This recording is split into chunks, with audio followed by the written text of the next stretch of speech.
les gens connaissent mal le métier du bâtiment. Ils voient une palissade de chantier, et puis ils voient des gens en bleu de travail avec un casque qui en sortent ou qui rentrent, mais derrière, c'est un peu l'inconnu.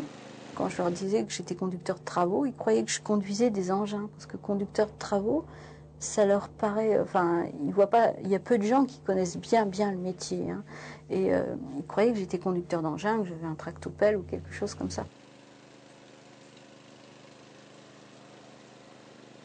Le conducteur de travaux, c'est celui qui prend possession d'un terrain quand il n'y a rien dessus et qui termine sa tâche lorsque le dernier coup de pinceau a été réalisé. C'est un petit peu le patron d'un chantier, au sens où il a la responsabilité d'abord financière du projet, la responsabilité technique, et puis la responsabilité, je dirais, sociale, puisqu'il est le meneur d'une équipe. On en rencontre, je dis, aussi bien dans les petites PME que dans les grosses entreprises. Évidemment, le rôle est un peu différent. Le conducteur de travaux, une petite PME, va s'occuper effectivement de toute l'activité du chantier. Si après on saute dans une deuxième catégorie, le conducteur qui s'occupe de projets un peu plus importants, il peut avoir affaire qu'à une partie du projet. La famille est très grande des conducteurs de travaux et elle s'adapte un petit peu aux besoins suivant l'importance du chantier et des capacités, bien sûr, du conducteur de travaux. Les voies de conduite de travaux, elles ne sont pas uniquement dans les entreprises de bâtiments. Elles sont dans le contrôle, elles sont chez les architectes, elles sont au niveau des maîtres d'ouvrage, HLM, etc. Je pense que le travail en soi du conducteur de travaux, tant au niveau d'une administration que du secteur privé, est un peu identique. Un conducteur de travaux, gros œuvre, il reçoit un dossier avec un dossier de plan avec un chiffre au bout et il doit tout mettre en œuvre matériellement pour que ce bâtiment sorte de terre.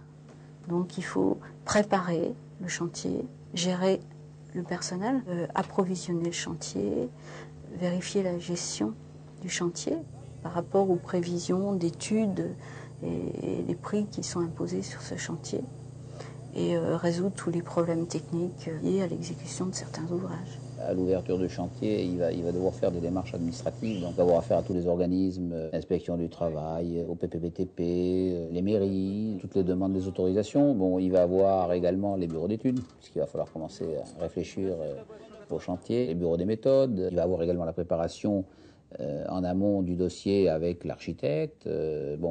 Ensuite, il va avoir les négociations avec le maître d'ouvrage. Après, c'est le chantier qui démarre. Et alors là, c'est donc de nouveau les relations avec l'architecte. Parce qu'il y a une réunion en principe toutes les semaines. Il va falloir qu'il puisse dialoguer avec son chef sur le chantier. Parce que comme je disais tout à l'heure, s'il ne travaille pas en équipe, c'est mal parti. Il va devoir dialoguer avec ses salariés. Les gens sont contents d'avoir une relation avec le conducteur de travaux. Moi le matin, je passe, je fais mon tour, hein, je vois tous les gars, mais ça crée une bonne ambiance. Dans une équipe de travail, si vous avez une tension, tout s'en ressent. Hein. Après, c'est un dérapage, c'est un dérapage sur le budget horaire, tout s'ensuit. Hein. Il y a une mauvaise ambiance, c'est vraiment pas bon pour un chantier. Le chef d'entreprise qui est avec lui des conducteurs, il attend que le chantier soit bien réalisé, que le client soit content et que, évidemment, ce soit rentable.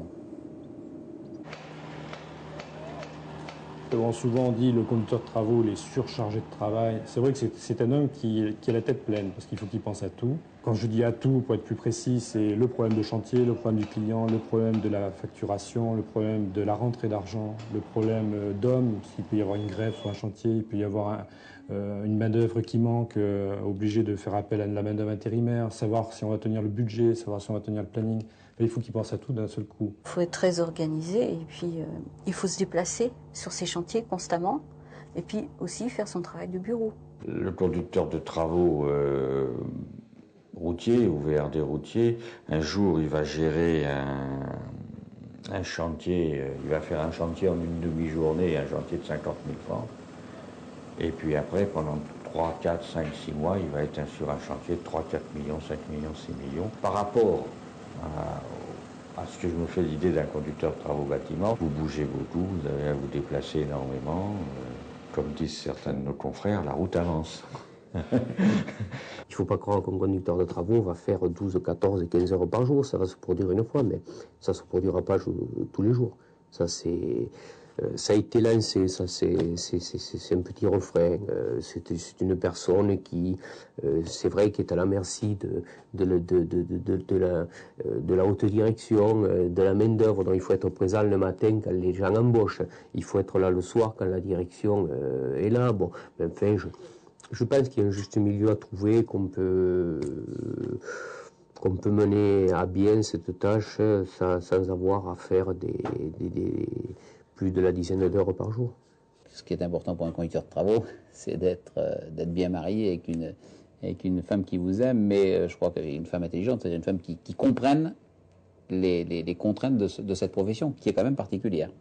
On n'est pas dans un bureau, on n'est pas dans une usine qui est là et qui ne bouge plus. On est appelé à aller un jour à droite, un jour à gauche, et je crois qu'il faut accepter ça. Bon. C'est pas un métier de sédentaire. Hein.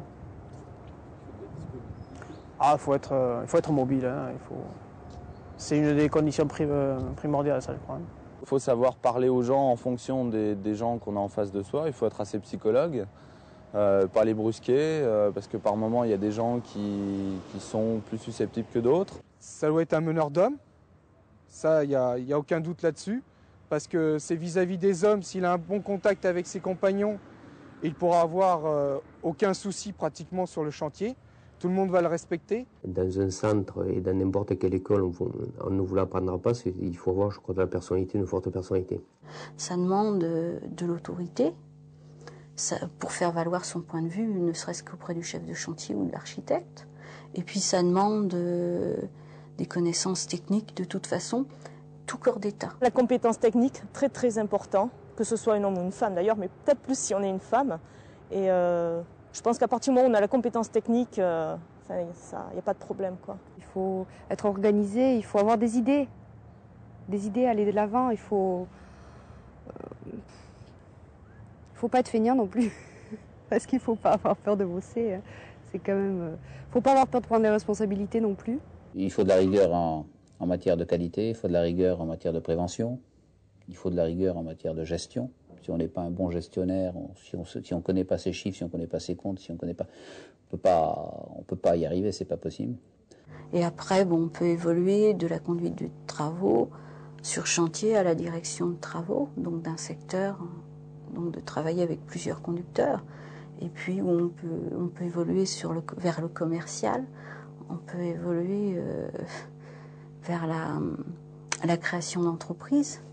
Mais je pense que c'est une voie royale pour la personne qui ne veut pas rester confinée pendant 8 heures dans un bureau. Et on peut trouver à partir de là un équilibre harmonieux entre la présence au bureau, la présence sur le chantier, les contacts, les relations. Bon, conducteur de travaux, à ce niveau-là, je trouve que c'est parfait. C'est un métier qui est difficile, mais qui est prenant à 110%. Je crois que quand on goûte à ce métier, il est très difficile de faire autre chose. Pourquoi? Parce que ça ne veut pas dire qu'on n'est pas capable de faire autre chose. Ça veut dire simplement que le métier du BTP, c'est une forme de drogue. Et c'est vrai que tous ceux qui passent un certain cap, c'est-à-dire les 2 premières années, le départ, je dirais, de la carrière, rares sont ceux qui en partent. Je repasse 15-20 ans devant des réalisations que j'ai faites et ça fait toujours plaisir de savoir que le bâtiment a toujours belle allure et je crois qu'on est un peu fiers de ce qu'on fait, quoi. Je crois que c'est l'avantage également sur d'autres professions qui n'ont pas ce côté jouissif, je dirais, de pouvoir pendant des années et des années admirer un petit peu ce qu'on a fait, quoi. On est en quelque sorte un peu des artistes, hein.